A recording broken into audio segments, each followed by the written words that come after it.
ॐ नमः सिद्धेभ्यः नमो अरिहन्ताणं नमो सिद्धाणं नमो आयर्याणं नमो वज्रायाणं नमो लोय सव्वसाहूणं ईसो पंच नमो यारो सव्वपावपणासनो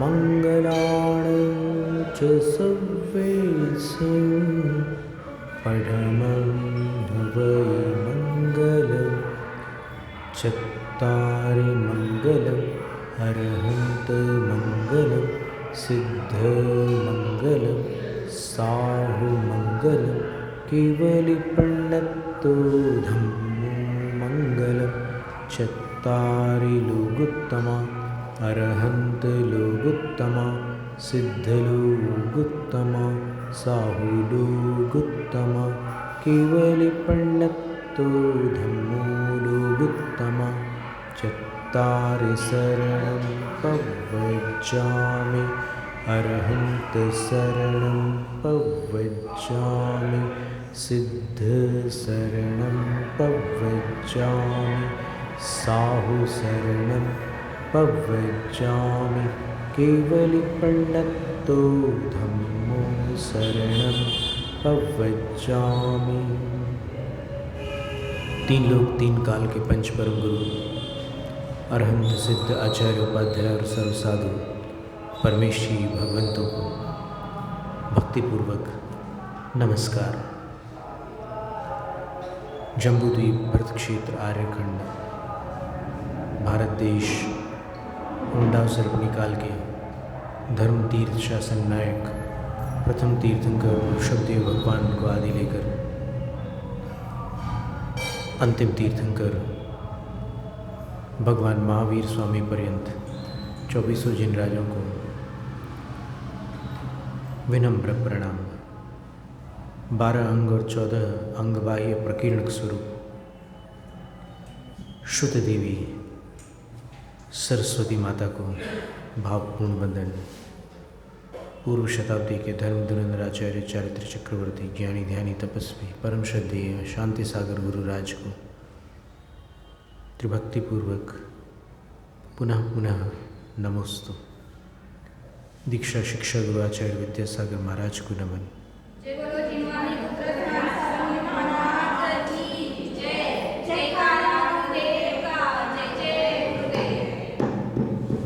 इसकी आवाज़ आज कुछ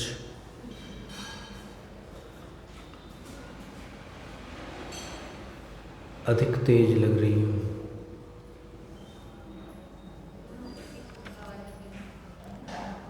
स्वात्मस्थितः सर्वगतः समस्त व्यापारवेदी विनिवृत्तसंगः प्रवृद्धकालोऽप्यजरो वरेण्यः पायादपायात् पुरुषः पुराणः परैरचिन्त्यन् युगभारमेकः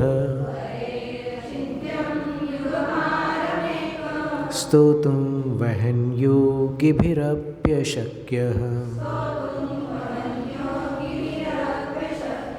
स्तुत्योद्यमीसौ वृषभो न भानुः किमप्रवेशे विशति प्रदीपः तत्याज शक्रः शकनाभिमानं नाहं त्यजामिस्तवनानुबन्धम् स्वल्पेन बोधेन ततोऽधिकार्थम् वातायनेनैव निरूपयामि त्वं विश्वदृष्ट्वा सकलैरदृश्यो विद्वानशेषं निखिलैरवेद्यः वक्तुं कियान् कीदृश इत्यशक्यः स्तुतिस्ततो शक्तिकथा तवास्तु व्यापीडितं बालमिवात्मदोषैः रुल्लाघतां लोकमवापिपस्त्वं हिताहितान्वेषणमान्द्यभाजः सर्वस्य जन्तोरसि बालवैद्यः दाता न हर्ता दिवसं विवस्वा नद्यश्व इत्यच्युतदर्शिताशः सव्याजमेवं गमयत्यशक्तः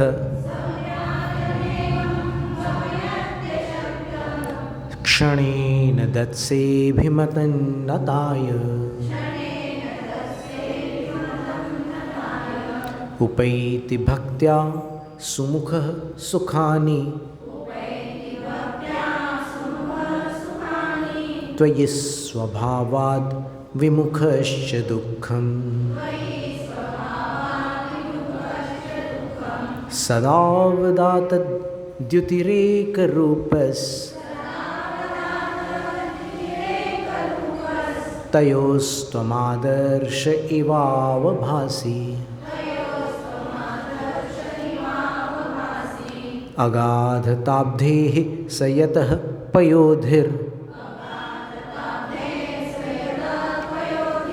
मेरुश्च तुङ्गा प्रकृतिः स यत्र द्यावा पृथिव्योः पृथुता तथैव व्यापत्वदीया भुवनान्तराणि तवानवस्था परमार्थतत्त्वं त्वया न गीतः पुनरागमश्च दृष्टं विहाय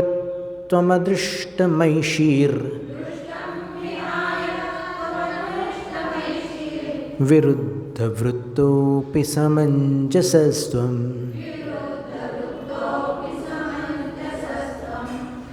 दस्वकाव्य स्मरः सुदग्धो भवतैव तस्मिन् नुद्धूलितात्मा यदि नाम शंभुः अशेत वृंदोपहतोपि विष्णुः किं गृह्यते येन भवानजागः स्मरः सुदग्धो भवतैव तस्मिन् नुद्धूलितात्मा यदि नाम शंभुः अशेत वृंदोपहतोपि विष्णुः किं गृह्यते येन भवान् जागः स्मरः सुदग्धो भवतैव तस्मिन्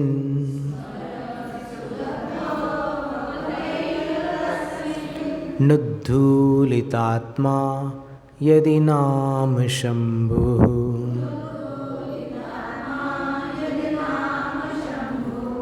अशीत वृंदोपहतोपि विष्णुः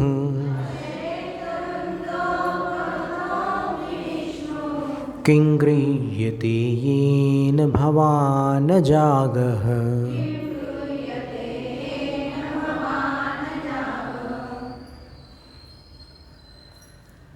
भवता एव स्मरः सुदग्धो, आपके द्वारा ही स्मर अर्थात कामदेव सुदग्धो भली प्रकार दग्ध कर दिया गया, भस्म कर दिया गया, नष्ट कर दिया गया है।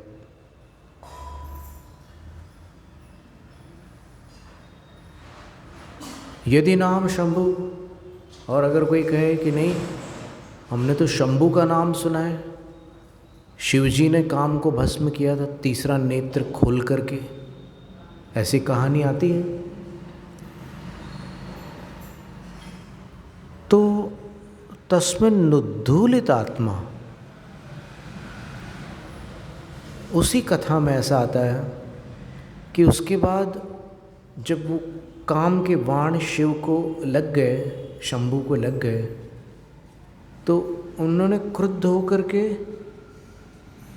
कामदेव को तो जला दिया, लेकिन वो जो बाण उनको लग गए उसके प्रभाव से उन्होंने पार्वती से विवाह कर लिया।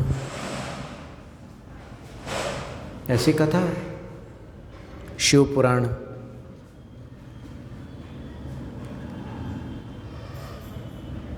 तो इसका अर्थ ये हुआ कि वो काम ढंग से जल नहीं पाया था। अगर वो पूरी तरह जल जाता तो फिर उसके बाण इन पर असर नहीं डाल सकते थे। तो जल तो गया, लेकिन फिर भी वो बाण तो रह गया और उस बाण ने अपना काम कर ही दिया। फिर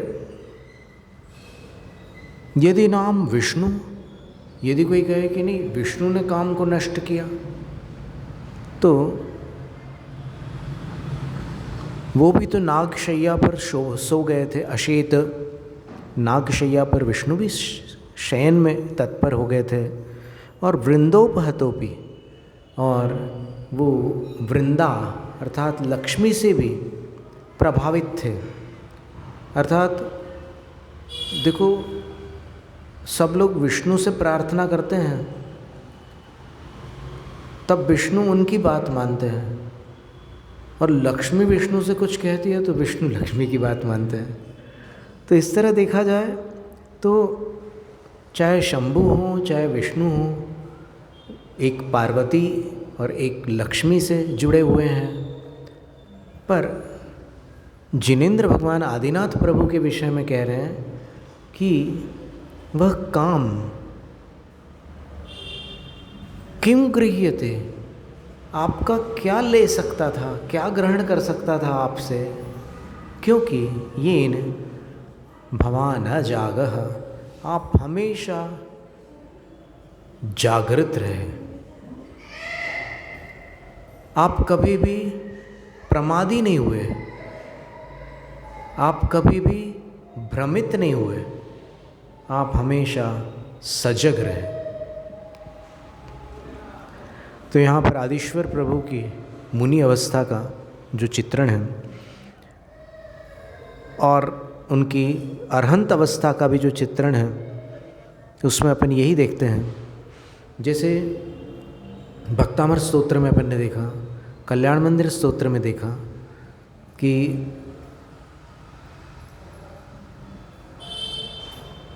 भक्तामर में आदिश्वर प्रभु चित्रं किमत्र यदि ते त्रिदशांग नाभिर नीतम मनागपि मनो न विकार मार्गम। अब इसमें आश्चर्य किस बात का, यदि आपका मन रंच मात्र भी विकार मार्ग पर त्रिदशांग नाभि देवांगनाओं के द्वारा न नीतम नहीं ले जाया जा सका, यानी देवांगनाएं आपके मन को विकार मार्ग पर भी नहीं ला सकी, विकार तक लाना तो दूर, विकार के मार्ग पर भी नहीं ला सकी, तो इसमें आश्चर्य किस बात का है। दृष्टांत दे दिया, कल्पांत काल मरुता चलिता चलेन प्रलय काल की जो आंधी होती है वो पर्वतों को डिगा देती है, लेकिन क्या उस आंधी से कदाचित कभी मंदराद्रि शिखरं चलितम, सुमेरु पर्वत का शिखर चलायमान हुआ? नहीं, प्रलय की आंधी सुमेरु को प्रभावित नहीं कर सकती।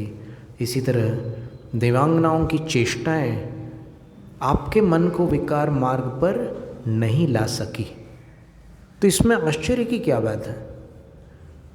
यदि आपके स्थान पर कोई अन्य साधु होते और उनमें विकार नहीं आता तो आश्चर्य की बात थी, लेकिन आप तो भव भवांतर के साधक रहे हैं। भले ही आपने गृहस्थ जीवन जिया, लेकिन उससे पूर्व आप सर्वार्थ सिद्धि से आए थे, और सर्वार्थ सिद्धि से पूर्व आप महामुनिराज थे, क्योंकि सामान्य मुनि सर्वार्थ सिद्धि नहीं जाते। सर्वार्थ सिद्धि जाने वाले महामुनि होते हैं। और वहाँ आपने, जब आप वज्रनाभि की पर्याय में थे, चक्रवर्ती थे आप, और आपको एक बार जब भगवान ने एक कमल का पुष्प ला करके दिया और आप उस पुष्प को सूंघकर नेत्रों को निमीलित कर उसकी सुगंध में मग्न हो गए, और सूंघते सूंघते आपने उस कमल को फिर अपने हथेली पर रखकर उसको सहलाया, और सहलाते सहलाते उसकी पंखुड़ियों के अंदर अपनी उंगलियों को ऐसे चलाया, और तब आपकी उंगली पर एक कांटा लगा। आपने आंखें खोली, आनंद भंग हो चुका था, इंद्रिय सुख नष्ट हो चुका था, क्योंकि उंगली में कांटा लग चुका था।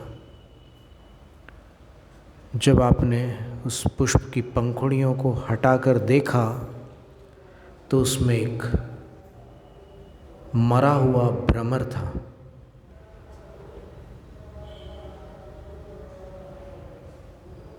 संस्कृत में भ्रमर को भृंग भी कहते हैं, और इसीलिए मराठी में उसको भुंगा बोलते हैं। तो उसका शव था उसमें। अब भगवान जिसने पुष्प भेंट किया था चक्रवर्ती को, उसको लगा कि अब तो मुझे प्राणदंड मिलेगा, लेकिन चक्रवर्ती ने उससे कहा, धन्यवाद, आज तुमने मुझे एक ऐसी वस्तु भेंट की है जिससे मेरी सोई हुई आत्मा जाग गई है। ये भ्रमर इस कमल के अंदर कैसे मरा? भ्रमर तो कमल में पनपते हैं, प्रफुल्लित होते हैं, हर्षित होते हैं। ये भ्रमर मरा क्यों? क्योंकि कल सायंकाल सूर्यास्त के समय जब ये कमल में मग्न था, इंद्रिय सुख में डूबा हुआ था, तब जब सूर्य डूबा तो कमल की पंखुड़ियाँ प्रकृति से बंद हो गई।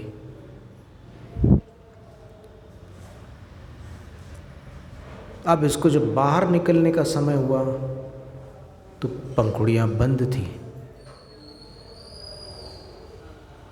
ये चाहता तो इतना बलवान होता है भ्रमर कि लकड़ी में छिद्र कर लेता है। मूढ़बिद्री में जिस जिनालय में 18 जिनालय है, वहाँ पर जिस जिनालय में सरस्वती देवी माता का बिंब विराजमान है, उस जिनालय का जो द्वार है उसके बाहर काष्ठ स्तंभ लगे हुए हैं, लकड़ी के खंभे हैं, उनको कभी आप देखना, बार बार भ्रमर आते हैं, एकदम गड्ढे के अंदर चले जाते हैं, उसमें बहुत सारे छिद्र हैं, वो छिद्र भ्रमरों ने ही किए हैं। तो भ्रमर में इतना बल होता है कि वो लकड़ी में छेद करके अंदर अपना घोंसला बना लेता है। तो फिर इस पुष्प से बाहर निकलना उसके लिए कौन सी बड़ी बात थी। लेकिन मोही प्राणी अपनी इंद्रियों के सुख का जो साधन होता है उसको क्षति नहीं पहुंचाना चाहता। तो इसलिए वो भ्रमर जब अंदर की प्राण वायु समाप्त हो गई, कमल के अंदर जो भी हवा रही होगी वो जब समाप्त हो गई और अब कमल एकदम बंद हो गया, रात को बिल्कुल पैक हो जाता, तो वायु का आवागमन समाप्त, और भ्रमर अपने विषय को, इंद्रिय सुख के विषय को क्षति नहीं पहुंचा सकता। तो उसने उसमें छेद नहीं किया और अंदर दम घुट जाने के कारण इसकी ऐसी बुरी मौत हुई है, इतना भयानक मरण हुआ इसका। मैं चक्रवर्ती हूँ, ये तो एक कीड़ा है, एक चतुरिंद्रिय जीव है। जब ये एक इंद्रिय के विषय में आसक्त होकर ऐसी दुर्दशा को प्राप्त हो सकता है, तो मैं चक्रवर्ती, मेरे सामने पांचों इंद्रियों के विषय है। 360 रसोइये हैं, प्रतिदिन एक से एक भोजन सामग्री मुझे खिलाते हैं, और ऐसे पुष्प मेरे पास हमेशा ये बागवान लोग लेकर के आते हैं, ये माली लोग मुझे सूंघने के लिए देते हैं। मैं घ्राणेंद्रिय के रस का भी प्रतिदिन सेवन करता रहता हूँ। रसना इंद्रिय, घ्राणेंद्रिय और स्पर्शन इंद्रिय के उत्कृष्ट सुख जो मनुष्य पर्याय में अनन्य है, अर्थात मेरे सिवाय किसी मनुष्य के लिए सुलभ नहीं है, ऐसे सुख मुझे प्राप्त है। कर्णेंद्रिय के लिए एक से बढ़कर एक श्रेष्ठतम संगीतकार मेरे लिए संगीत बजाते हैं, और मेरे मन को प्रसन्न करने के लिए यहाँ अनेक प्रकार के नृत्य नाटक आदि चलते ही रहते हैं। जब एक इंद्रिय में आसक्त होने वाला प्राणी इस दुर्दशा को प्राप्त होता है, तो जो प्राणी पांचों इंद्रियों के विषयों में आसक्त है उसकी क्या गति होगी। धिक्कार है मेरे मोह भाव पर। हे भगवान, तुम डरो मत, मैं तुमसे रुष्ट नहीं हूँ, प्रसन्न हूँ, क्योंकि तुमने मुझे जागृत किया। और फिर उन्होंने अपने सारे वैभव का त्याग करके निर्ग्रंथ पद की दीक्षा ली, और दीक्षा लेकर फिर उन्होंने उस जीवन में जिनकल्पी संयम को साधा। दो प्रकार के मुनि होते हैं, स्थविरकल्पी और जिनकल्पी। स्थविरकल्पी की मुनियों की जो चर्या है वो अल्प वय वाले साधु और वयोवृद्ध साधु भी निभा सकते हैं। आज पंचम काल में स्थविरकल्प है, लेकिन जिनकल्पी चर्या जो होती है वो तीर्थंकर जैसी कठोर चर्या होती है। उसको पालने वाले सामान्य साधु नहीं होते। जिनकल्पी साधु के विषय में ऐसा लिखा है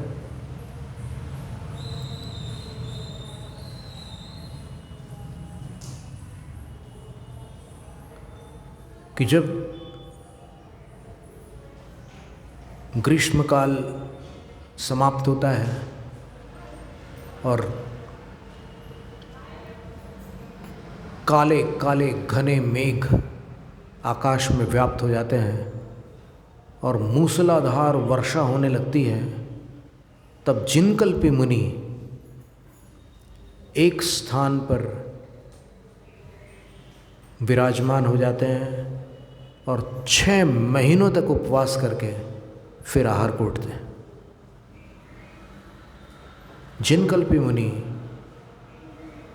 प्रथम संगनन के धारी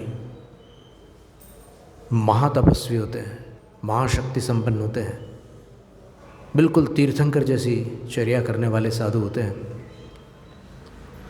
और वस्तुतः वही चौथे काल के मुनि कहलाते हैं।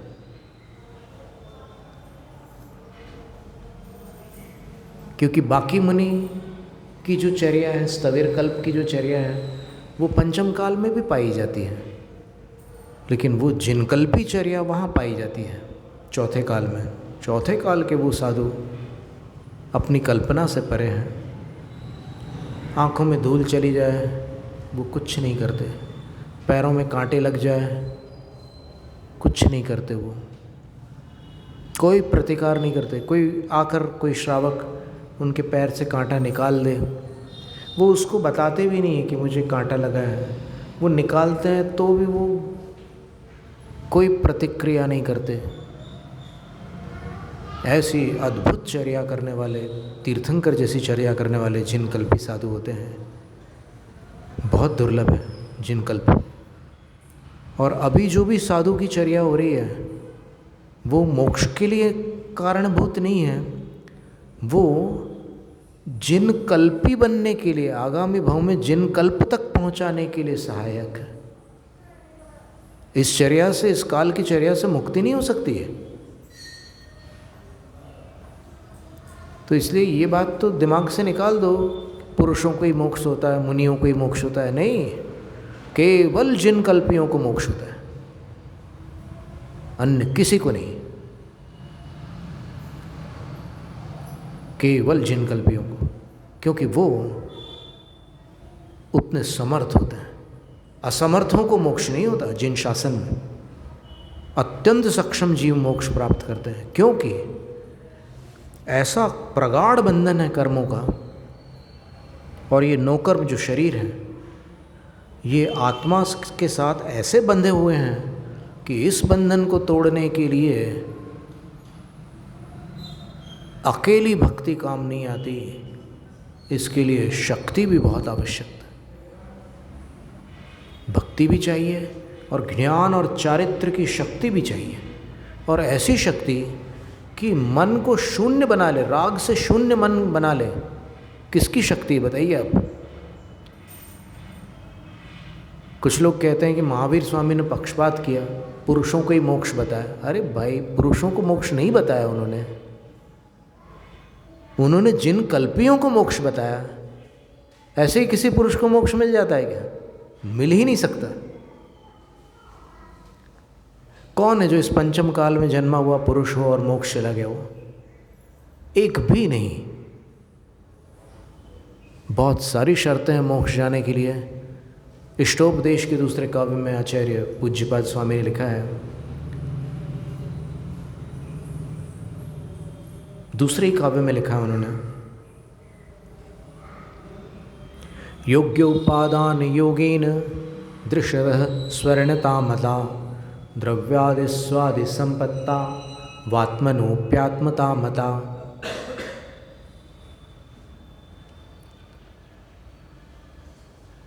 जब योग्य उपादान होता है, अब स्वर्ण जो होता है मूलतः पत्थर में ही होता है, फिर उसमें से उसको एक्सट्रैक्ट करते हैं, उसको पर्वत पत्थर से अलग निकालते हैं एक विशिष्ट प्रक्रिया के द्वारा, जिसको साइंस की भाषा में, विज्ञान में मेटलर्जी कहते हैं। उसको धोना पड़ता है, पहले तपाना पड़ता है, पिघलाना पड़ता है, शोधन करना पड़ता है, और फिर 16 बानी तक तपाने के बाद उसको पश्चिमी भाषा में 24 कैरेट्स गोल्ड कहते हैं और भारत की भाषा में 16 बानी स्वर्ण कहते हैं। सेम है वो, शुद्ध स्वर्ण। तो इतनी कठिन प्रक्रिया से वो सोना बनता है। तो आचार्य पूज्यपाद स्वामी कहते हैं कि योग्य उपादान का योग होने पर, योग्य उपादान के योग पूर्वक दृशद स्वर्णतामता, उस पत्थर से स्वर्ण की दशा स्वीकृत की गई है, अर्थात इतना सब करने के बाद वो सोना बन जाता है पत्थर। इसी तरह द्रव्यादि स्वादि संपत्ता, सु है आदि में जिनके, ऐसे द्रव्य, सुद्रव्य, सुक्षेत्र, सुकाल और सुभाव, इनकी संपदा जब किसी आत्मा में उपलब्ध हो जाती है, इकट्ठी हो जाती है, तब आत्मनोप्यात्मतामता, तब वो आत्मा भी आत्मा हो जाती है। क्या मतलब? आत्मा भी आत्मा हो जाती है। तो आत्मा आत्मा नहीं थी क्या? थी, लेकिन साथ में पुद्गल भी था। अब वो आत्मा आत्मा रह जाती है, उसके साथ कोई पुद्गल नहीं होता, माने सिद्ध पर्याय को प्राप्त हो जाती है। कितनी बड़ी बात कही उन्होंने। तो सुद्रव्य क्या है? सुद्रव्य कर्म भूमि में, ये तो क्षेत्र हो गया कर्म भूमि का, यानी सुद्रव्य में ये आएगा कि आत्मा उस पर्याय में हो, किसी ऐसी पर्याय में हो जिस पर्याय से मोक्ष पुरुषार्थ पूर्ण हो सके। जिनेंद्र भगवान ने मोक्ष का मार्ग बताया है, आज भी मोक्ष का मार्ग है, मोक्ष नहीं है। तो इसका अर्थ क्या हुआ? इसका अर्थ ये हुआ कि आज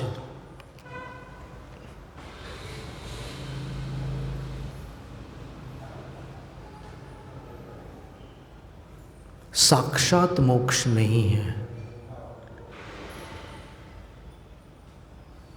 आज मोक्ष मार्ग है, तो अपन चलेंगे, उसमें चलेंगे तो कम से कम थोड़ा आगे तो पहुंचेंगे, नहीं चलेंगे तो यहीं के यहीं रहेंगे। चलेंगे तो कुछ दूरी तो आगे बढ़ जाएंगे ना। तो इसको कहते हैं परंपरा मोक्ष। आज तद्भव मोक्ष न होकर परंपरा मोक्ष है, यानी इस भाव से तो मोक्ष नहीं होगा, लेकिन आप आगे बढ़िए और फिर उस भाव को आप आगे चलकर भविष्य में प्राप्त करिए, जहाँ से सीधे मोक्ष होता है। हो सकता है कई भाव लग जाए, सरल नहीं है। अभी यद्यपि कुंद आचार्य महाराज ने मोक्ष पावड़ में लिखा है कि आज भी ऐसे साधु होते हैं जो तीसरे जन्म में मोक्ष प्राप्त कर सकते हैं। बहुत गिने चुने होंगे। कभी कभी अपन कोई चीज़ पढ़ते हैं तो अपन कल्पना कर लेते हैं कि ये सब मेरे पास तो है ही, पर इतने जल्दी ओवर कॉन्फिडेंस में नहीं आना है, थोड़ा छोटे ही बने रहना है कि नहीं अभी हमें बहुत कुछ बाकी है। नहीं तो कभी कभी ऐसा लगता है कि हाँ अब तो अपना लगभग हो ही गया, कोर्स पूरा ही हो गया। अभी कहाँ पूरा हुआ? पूरा प्रोस्पेक्टस देखा है क्या? कितना बड़ा कोर्स है पता है क्या? नहीं है। तो फिर ऐसे कैसे बोल रहे हो कि लगभग पूरा हो गया? लगभग का मतलब क्या है? अभी बहुत बाकी है। विनम्र बनो, पहले एकदम नीचे उतरो, पहले वहाँ से जिस अभिमान के ऊपर तुम बैठ गए हो ना ऊंचे आसन पर, वहाँ से नीचे उतरो। देखो नीति सार में लिखा है इंद्रनिंदी आचार्य महाराज ने कि जब सिद्धांत शास्त्र की वाचना करना हो तो ये आसन नहीं चलेगा। आपको 4 अंगुल के पाटे पर बैठ करके ही स्वाध्याय करना होगा सिद्धांत शास्त्रों का। और अगर आपने 4 अंगुल से ऊंचे पाटे पर बैठ करके सिद्धांत शास्त्र का स्वाध्याय किया तो आगम की आज्ञा का उल्लंघन किया। यानी शास्त्र को ये स्वीकार नहीं है कि आप ऊपर बैठ करके उसका स्वाध्याय करो। कितनी बड़ी चीज़ है। तो आज परंपरा मोक्ष है, साक्षात मोक्ष नहीं है। तो कोई कहे कि अरे इतना नेगेटिव क्यों सोचना, अपन पॉजिटिव सोचो ना। सोच के देख लो ज़रा, देखें कितनी ताकत है तुम्हारे में। ज़्यादा पॉजिटिव की बात मत करो। अभी कम से कम इतना तो स्वीकार करना होगा ना कि अपनी बाउंड्रीज़ कितनी हैं।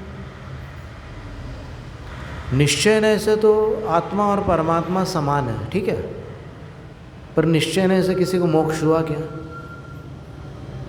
इसलिए नहीं हुआ क्योंकि निश्चय नय में न संसार है और न मोक्ष। पता है आपको कि निश्चय नय से न तो कोई संसारी होता है न कोई मुक्त होता है। निश्चय नय से आत्मा जो है सो है, त्रिकाल शुद्ध है, अजर अमर अविनाशी है, शरीर फरीर कुछ नहीं है। निश्चय नय से तो आत्मा आत्मा ही है, सिद्ध समान है। अब बोलो क्या करोगे? निश्चय नय से मुक्ति और संसार का वर्णन ही नहीं है। मुक्ति और संसार की बात तो व्यवहार नय से है।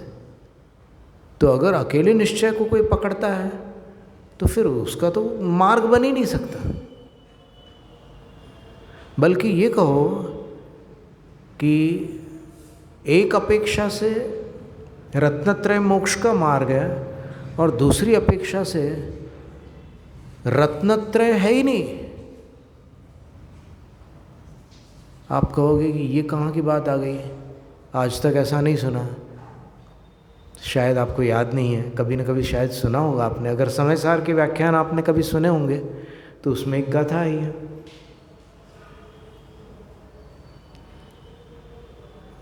व्यवहारेणुवतिस्सति नाणिस्य चरितदंसनं नाणं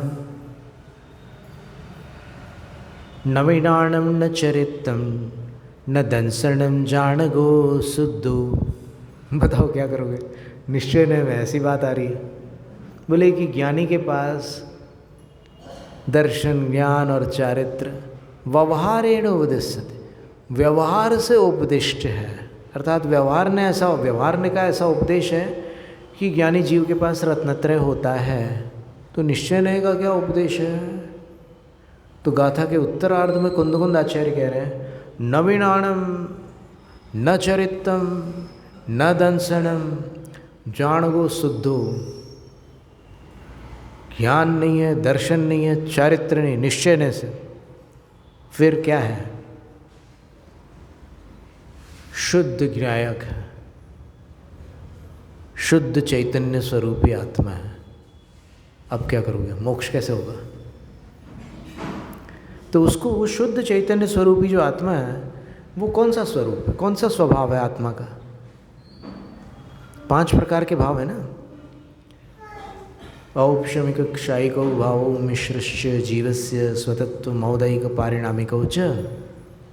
ये कौन सा भाव है? शुद्ध चैतन्य भाव। 5 भाव है, औपशमिक, क्षायिक, क्षयोपशमिक, औदैयिक और पारिणामिक। अब ये कौन सा भाव है? शुद्ध चैतन्य भाव।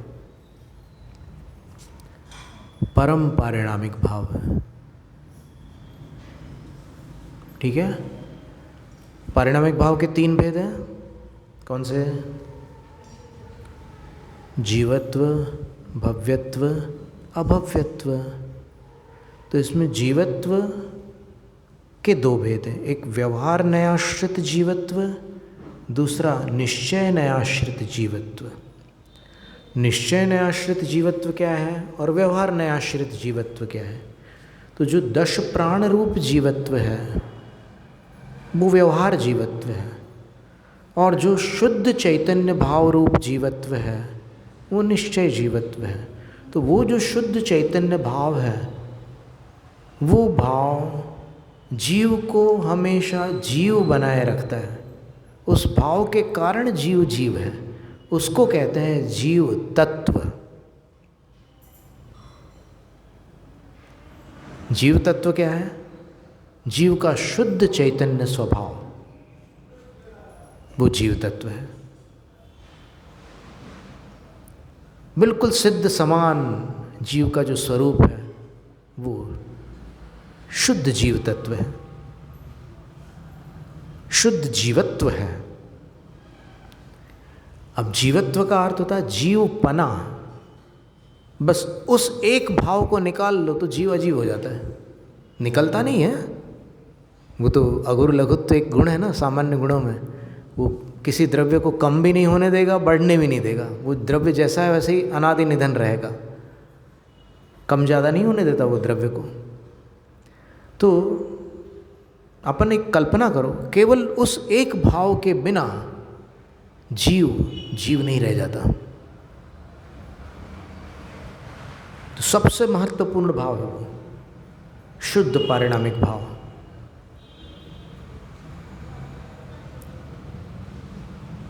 तो व्यवहार और निश्चय दोनों के तालमेल से ही कल्याण होता है। निश्चय ने तो भगवान को सर्वज्ञ भी नहीं मानता, अपनी चर्चा हुई थी पहले। निश्चय ने क्या कहता है कि भगवान आत्मा को जानते हैं। व्यवहार ने कहता है कि सबको जानते देखते हैं। निश्चय से अपनी आत्मा को जानते देखते हैं। तो निश्चय ने में आत्मा के बाहर का कुछ है ही नहीं, क्या करोगे? तो जब वृषभदेव भगवान ने अपने उस पूर्व भाव में वज्रनाभि चक्रवर्ती की पर्याय में उस भ्रमर के निमित्त से वैराग्य को प्राप्त किया, तब अपने विशाल वैभव को त्याग दिया। देखो, एक सोने की माला सोते समय अगर खुल जाए और उठने के बाद पता चले कि माला कहाँ गई, तो उस समय जो अपने अंदर की धड़कनें होती है वो प्रमाणित करती हैं कि अपन शुद्ध मोही प्राणी है। बातें कितनी भी बड़ी कर लो, लेकिन उस समय धरती खिसक जाती है नीचे से, और तब पता चलता है कि स्व क्या है और पर क्या है।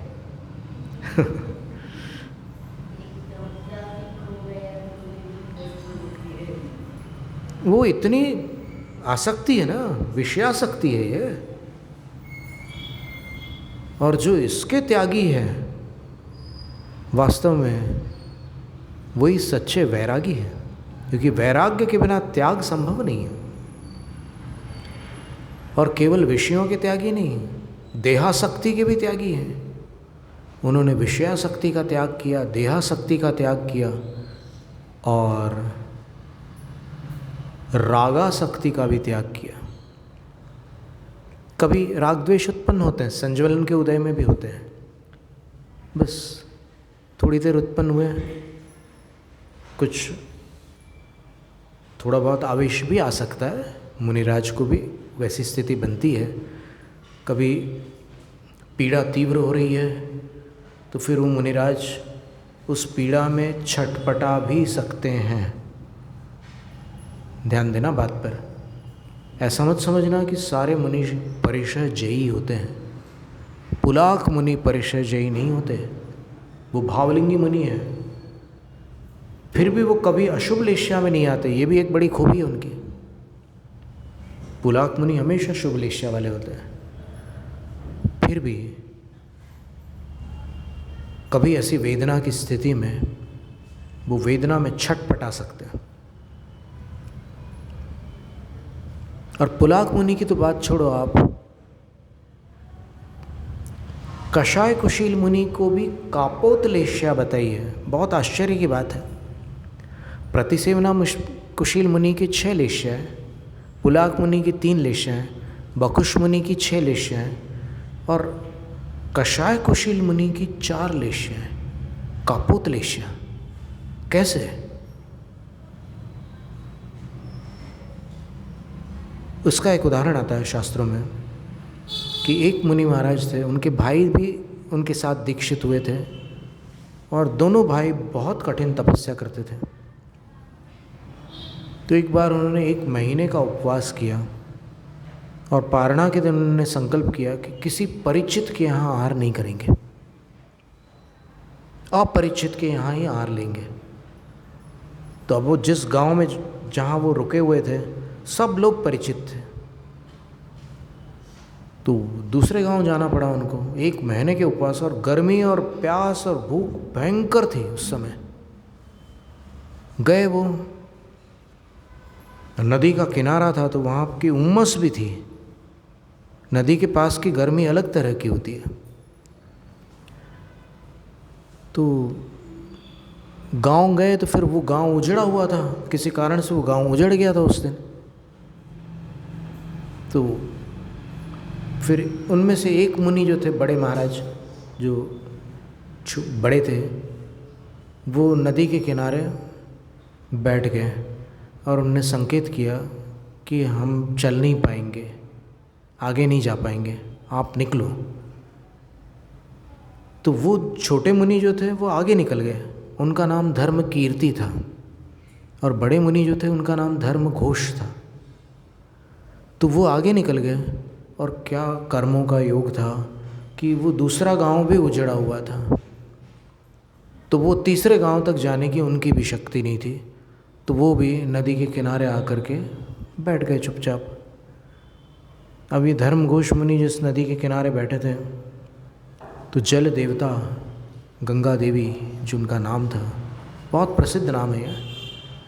गंगा देवी का वर्णन तिलोय पंडिती ग्रंथ में आया है, और उसकी गाथाएं हमने नोट करके रखी है। ऐसा वर्णन आया है उसमें, तिलोय पंडिती ग्रंथ में।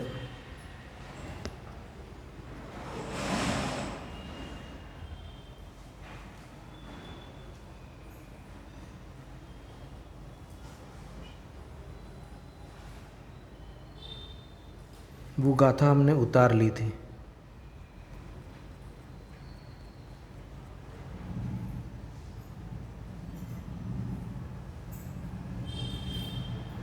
वो गंगा नदी जहाँ से प्रारंभ होती है ना, वहाँ का वर्णन है। और वहाँ पर जो जिन बिंब हैं उनका भी वर्णन था उसमें। ये है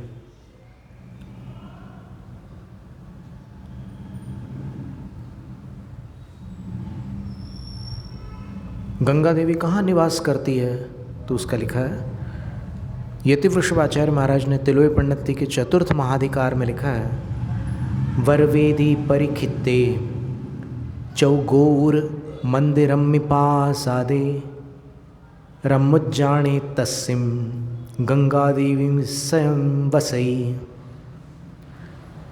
भवनो वरिकूडम्य जिनिंद पड़िमाओ सासय रिधियो चेठंत किरण मंडल उज्जोइद सयल आसाओ आदिजन पड़िमाओ काओ जड़ मौड सेहरिल्लाओ पड़िमो वरम्मि गंगा अभिसित्तुमणावसा पड़दी। अनुवादक पंडित बालचंद सिद्धांत शास्त्री, सोलापुर संस्करण, गाथा 228, 229 और 230। उत्तम वेदी से वेष्टित 4 गोपुर और मंदिर से सुशोभित और रमणीय उद्यान से युक्त उस वन में स्वयं गंगा देवी रहती है। उस भवन में स्वयं गंगा देवी रहती है, वन में नहीं, भवन में। उस भवन के ऊपर कूट पर किरण समूह से संपूर्ण दिशाओं को प्रकाशित करने वाली और शाश्वत रिद्धि को प्राप्त ऐसी जिनेंद्र प्रतिमाएं विराजमान हैं। वे आदि जिनेंद्र की प्रतिमाएं जटा मुकुट रूप शेखर से सहित है, यानी उनकी जटाओं से ऐसे मुकुट जैसा आकार बन गया है। इतने बाल हैं उनके, घने बाल ऊपर तक के, सहरा जैसा है। फिर इन प्रतिमाओं के ऊपर वह गंगा नदी मानो मन में अभिषेक की भावना रखकर गिरती है। यानी गंगा नदी जहाँ से प्रारंभ होती है हिमवान पर्वत से, तो वहाँ से वो ऐसे गिरती है, उन प्रतिमाओं के ऊपर गिर करके फिर नीचे आती है। तो कुल मिलाकर देखो तो गंगा नदी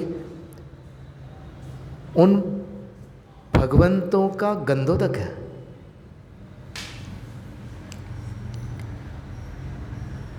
हिमवान पर्वत पर स्थित भव्य भवन गंगा देवी का निवास है। यदि पूछा जाए कि गंगा देवी कौन है, तो उत्तर होगा कि वह एक जल देवता है जिसका संबंध पद्म सरोवर से आने वाली गंगा नदी के साथ है। गंगा नदी की देवी गंगा देवी। तो गंगा देवी के भवन के कूट पर वैभव युक्त जिनेंद्र की जटाओं वाली प्रतिमाएं विराजमान हैं। यतिवृषभाचार्य लिखते हैं कि जब गंगा नदी उन प्रतिमाओं पर पड़ती है तब ऐसा लगता है मानो वह मन में अभिषेक की भावना रखकर ही उन पर गिर रही हो। मूल में लिखा है सा गंगा अहिसित्तु मणा पणिमो वरम्मि पड़दी, अर्थात वह गंगा अभिषेक का मन बनाकर प्रतिमाओं के ऊपर गिरती है। महत्वपूर्ण तथ्य यह है कि यदि कोई क्रिया जैनत्व के विरुद्ध होती तो महाव्रती जैनाचार्य उसे अलंकारिक चित्रण के रूप में भी प्रस्तुत नहीं करते। इस उत्प्रेक्षा द्वारा ग्रंथकार ने प्रमाणित किया कि जिन शासन में नारी जाति और जिनाभिषेक के मध्य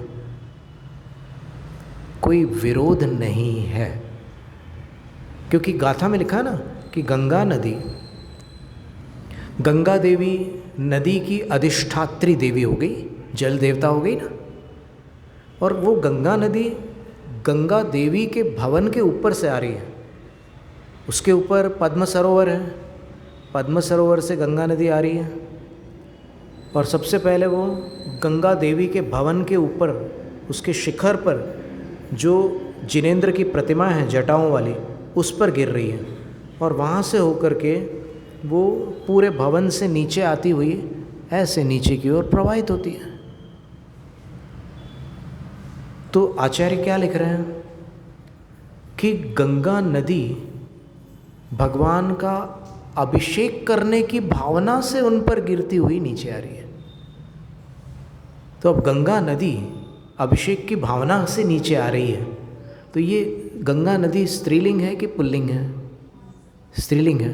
फिर ऐसी उपमा दे करके अलंकारिक वर्णन जो कर रहे हैं, अगर ये महिलाओं द्वारा अभिषेक की जो चर्चा अभी विवाद चलता है ना, कुछ लोग बोलते हैं कि बिल्कुल गलत है और कुछ लोग बोलते हैं कि नहीं सही है, शास्त्रों में वर्णन है। तो अपन तिलोय पंडिती के इस वर्णन को ही देखें। यदि गलत होता तो आचार्य महाराज ऐसा वर्णन कैसे करते कि वो गंगा नदी अभिषेक का मन बनाकर भगवान के ऊपर गिर रही है? क्या मतलब इसका? वो कोई पुरुष तो नहीं है, तो वो मन बनाकर गिर रही है। तो इससे ये बात सूचित होती है कि ऐसी कोई विरोध वाली बात नहीं है। जो शुद्धि अशुद्धि शील आदि बहुत सारी तर्कणाएँ आती है, वो सारी तर्कणाएँ आगम सिद्ध नहीं है। और कोई क्रिया जब मूल सिद्धांत से प्रतिकूल होती है तो न्याय ग्रंथों में आचार्य उसका निषेध करते हैं। यदि किसी क्रिया का न्याय ग्रंथों में निषेध नहीं किया गया है तो फिर वो क्रिया आगम विरुद्ध नहीं हो सकती। जो क्रिया आगम विरुद्ध होती है उसका न्याय ग्रंथों में खंडन किया जाता है, और जो क्रिया न्याय ग्रंथों में खंडित नहीं है वो आगम विरुद्ध नहीं हो सकती। ये एक बात है। और तिलोय पंडिती में एक बार हमने एक आलेख पढ़ा था जिसमें लिखा है कि तिलोय पंडिती में कहीं भी देवियों ने अभिषेक नहीं किया। हाँ, अभी आप बात पूरी सुन लीजिए। उसमें उस लेख में ऐसा लिखा था कि तिलोय पंडिती में देवियों ने कहीं अभिषेक नहीं किया। ठीक है।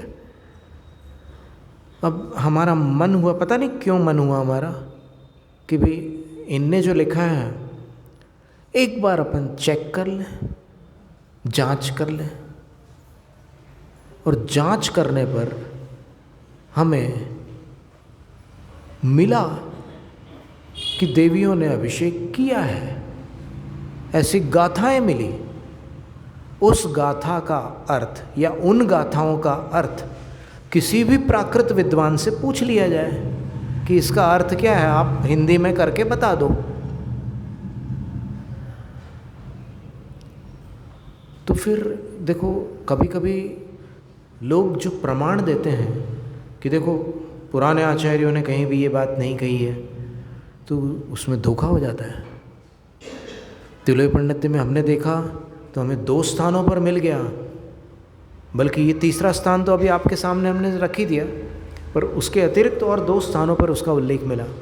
तो इससे इस विवाद में न पढ़ करके आगम को स्वीकार करने में ही कल्याण है। अब क्या पंथवाद में लगे हो आप, क्या 13 पंथ, क्या 20 पंथ, क्या कांजी पंथ, क्या तारण पंथ।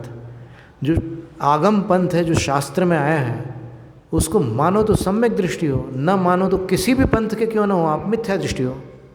इतनी सी बात स्पष्ट नहीं हो रही है क्या? आप किसी भी पंथ के क्यों ना हो, अगर आगम को नहीं मानते तो क्या होंगे, सम्यक दृष्टि या मिथ्या दृष्टि? मिथ्या दृष्टि। अब आप पूछेंगे कि तिलोई पंडित्य में कहाँ पर आया है, हमने तो नहीं देखा। अब देखो भाई, शांति रखो। तुमने नहीं देखा इसका मतलब ये नहीं कि नहीं है, उसका अस्तित्व ही नहीं है। जैसे आज तक आपने कोई ऐसा फल है जो अफ्रीका में उगा है और उसको नहीं चखा, तो इसका मतलब ये है कि वो फल ही नहीं है क्या? ये कोई तरीका थोड़ी है सत्य और असत्य का निर्णय करने का, अस्तित्व और नास्तित्व का निर्णय करने का। जो चीज़ अपने अनुभव में नहीं आई उसका संसार में अभाव हो, ये तो न्याय नहीं हुआ ना। अभी इसी जन्म में आपको और बहुत सारे ऐसे अनुभव हुए होंगे जो पहले कभी नहीं हुए। अब क्या करोगे फिर? तो तिलोई पंडित्य में कहाँ आया है? तो ज़्यादा इसका विस्तार करना हमें इस प्रसंग में उचित नहीं लग रहा, लेकिन सिर्फ हम केवल अध्याय बता देते हैं।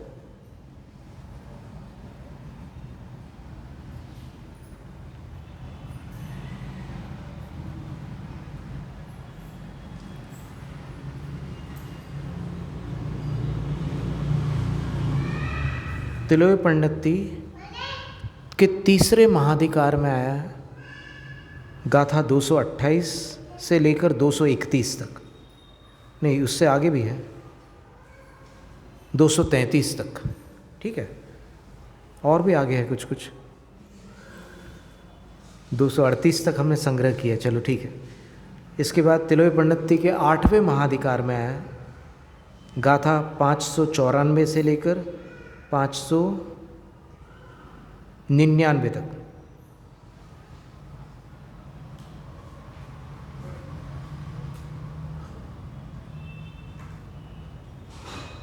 अब अगर केवल प्राकृत शब्द सुनना चाहो तो हम सुना देते हैं, उसका अर्थ जिनको लगाना हो लगा लेना। देवा देवी सहिदा, अर्थ सरल है। देवा देवी सहिदा कुवंति पदाहिणम पणधा। सबसे पहले क्या करते हैं देव लोग? देवी सहित देव क्या करते हैं? प्रदक्षिणा करते हैं। कुवंति पदाहिणम, प्रदक्षिणा करते हैं पहले, ठीक है। पणधा, ऐसे झुक कर के प्रदक्षिणा करते हैं, ऐसे अकड़ करके छाती तान कर प्रदक्षिणा नहीं करते, झुक कर के प्रदक्षिणा करते हैं। और क्या करते हैं फिर बोलते हैं दट्ठूण जिणप पड़ेमा जय जय सद्दा पकुवंती। फिर जय जयकार की ध्वनि पकुवंती अच्छे ढंग से करते हैं। फिर क्या करते हैं? तोदूण तुदिसई विचित चित्तावली निबद्धेहि तत्तो। फिर सैकड़ों स्तुतियाँ करते हो भगवान की, स्तोत्र पाठ करते हैं। 3 क्रियाएं हुई, झुककर प्रदक्षिणा करते हैं, जय जयकार करते हैं, स्तुतियाँ करते हैं। फिर क्या करते हैं? जिणाभिषे भत्तिये कुड़ंते उज्जोगम देवा देवी सहिदा, सबके साथ लगाना है, पूरी क्रियाओं के साथ। आप इसमें पक्षपात नहीं कर सकते। आप कहोगे कि नहीं एक ही क्रिया में लगेगा देवा देवी सहिदा, बाकी क्रियाओं में नहीं लगेगा। आप कौन होते हो ऐसा फैसला करने वाले? आप कौन? आपको किसने अधिकार दिया कि आप इसको एक ही के साथ लगाओ? जब कर्ता एक है तो समस्त क्रियाएं जो नीचे दी हुई है उन सब के साथ वो ही कर्ता लगेगा। और कर्ता क्या है? देवा देवी सहिदा। आगे क्या कह रहे हैं? खीरो वही जल पूरिद मणिमय कुंभे ही अड़सह से ही।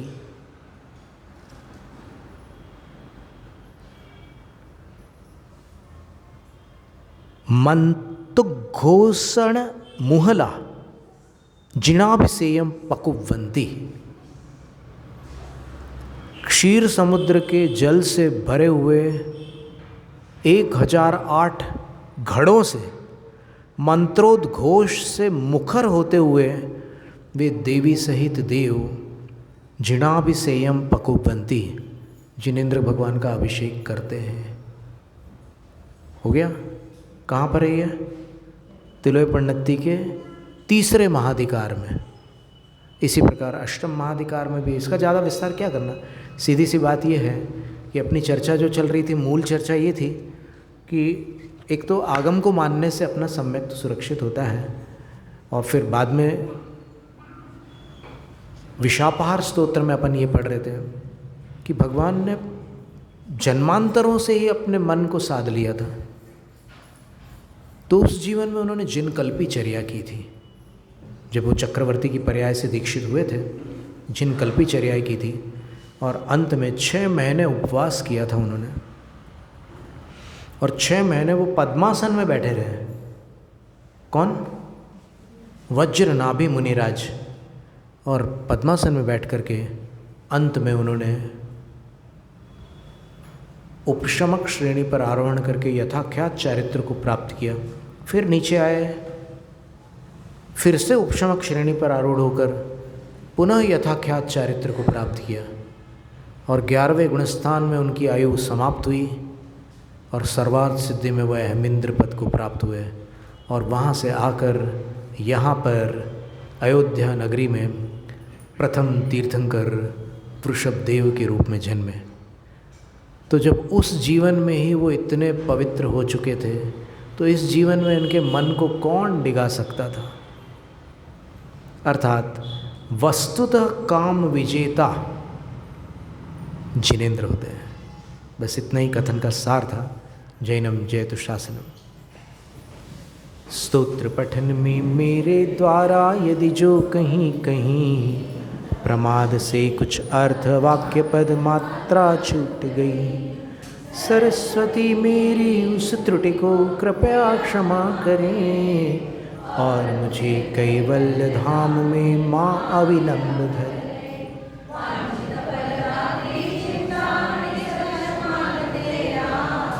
वंदन करने वाले मुझको मिले पता में,